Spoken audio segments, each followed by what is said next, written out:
one of the big challenges of taking context seriously is not just saying we need to understand what's going on now. What is going on now is always a product of a whole stream of things that have gone on in the past. And oftentimes the institutional imperatives that we face are very present tense oriented and they're very willfully indifferent at best oftentimes to taking a serious look in the rearview mirror to understand how and why we got to the particular place that the current stakeholders to any negotiation find themselves. So in a due diligence sense, one needs to have a really good understanding of context understood historically, but also recognizing as a second follow-up to that, that how history is told and by whom it's told and how people come to understand who they are as a people is usually itself a very contested process. There isn't a singular view of all of that, but that's part of what taking history seriously would entail as well. It's recognizing that people have different interests in being able to articulate a particular version of how we became we,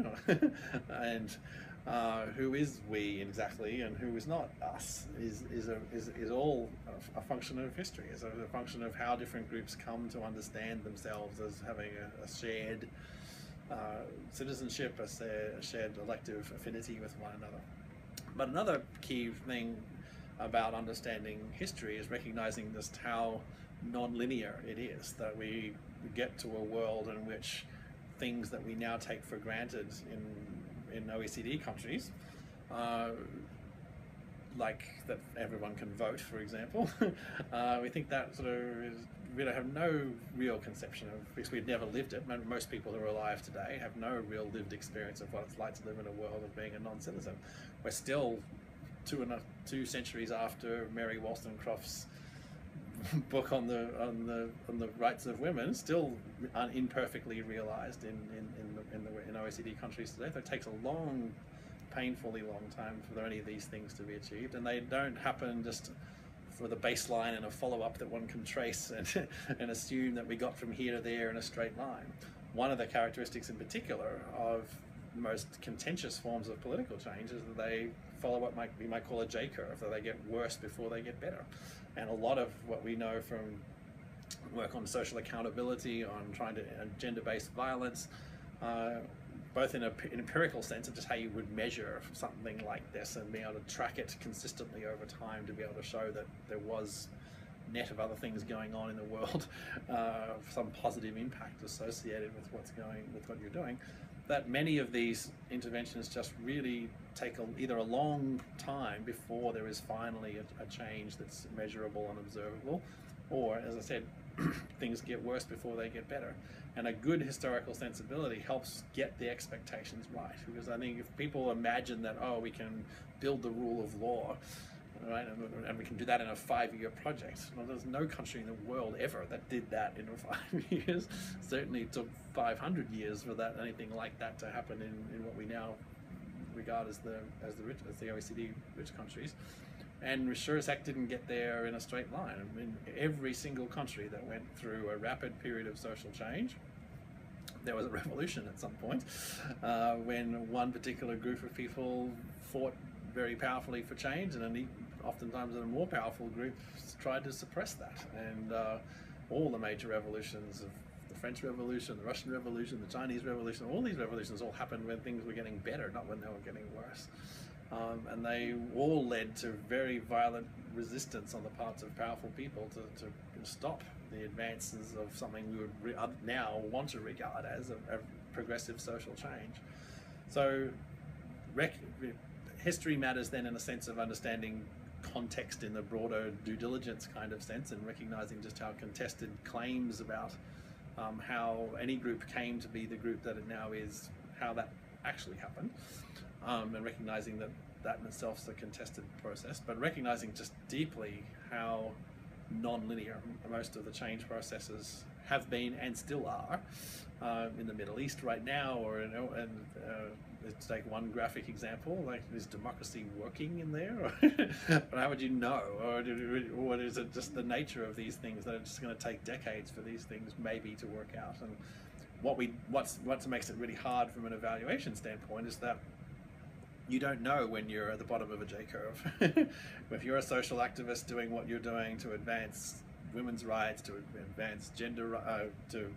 gay rights, whatever. I mean, all these issues take a long period of time, and it's never clear whether you're on a fool's errand and you should shut down because what you're doing is just empirically wrong and just a dumb idea, and the project or tool or instrument you're trying to work with is really blunt and it's just not going to do what you are asking it to do, and so you need to change and figure out some other way of doing things. Or whether, like Nelson Mandela, you've just got to persist bravely in obscurity and in jail if necessary for 27 years until finally you're vindicated as being a champion of the end of apartheid, and history is suddenly very kind to you as a conquering hero for having bravely changed an evil system. And it's when you're at the bottom of the J curve and you're never sure whether you've actually hit bottom or whether there's another levels to go, or whether you should just bravely hang in there and hope that you are vindicated after the fact, right? And some of the the ending of the divine right of kings, all of these things that we now regard historically as being crucial at building the rule of law, which is an essential component of all of that, initiating war tribunals to create laws of war. I mean, all those things just didn't happen overnight. They happened only at the tail end of a very bloody process of people trying very bravely to figure out a slightly better way of doing these things. And if you look at the World Bank is part of the United Nations system. The United Nations system was built on the failures of the rubble of the League of Nations, and it's amazing to read the stories about what Roosevelt and Churchill and all the people that were trying desperately in the midst of World War II to figure out a legal global arrangement that would prevent these kinds of meltdowns from happening. And the only precedent they've got is the League of Nations, and they're in the middle of a war and not clear whether it's going to go on for another 2 months or another 2 years or 20 years. That's just how do you function in that space, right? It's just, and so that's what leadership then becomes, is what very brave people are willing to do to be able to cast their lot with, in this case, something that had demonstrably not worked the first time around, the League of Nations, dealing with the Hitlers and Stalins of the world and hoping that you're now enacting a legal arrangement that's somehow going to hold water and enable reparations when peace eventually comes, to be able to create a legitimacy about the cessation of war. Those are dramatic examples, but I think what we're doing at a much more modest and humble level in development is just versions of that. You're trying to bring about an equitable justice system where people have no lived experience of that, or have been told this is the right way to do things, but have very little confidence that was ever going to be something they can enjoy. You're trying to change how power is managed in a societies where electoral reform or elections of any kind are just not conducted, or have conducted so badly that people only associate them with being part of the problem, not part of the solution.